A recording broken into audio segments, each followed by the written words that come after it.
Nandito pa rin tayo sa Boston at napakarami natin nakita mga manhole. Marami nagtatanong, Kuya Kim, bakit ba bilog ang manhole? Napakarami mga manhole dito. Ang mga manhole ay ginagamit for sewage. At marami nagtatanong, bakit bilog ito? Bilog ang manhole dahil sa maraming dahilan. Unang-una, pagka bilog ang manhole na ganito, pag ito ay tumagilid, ito hindi nahuhulog sa butas.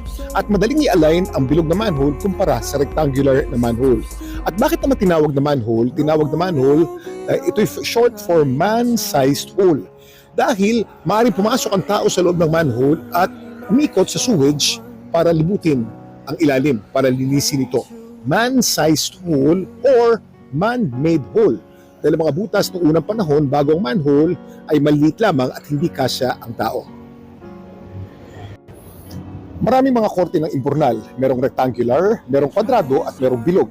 Ano man ang korte ng impurnal,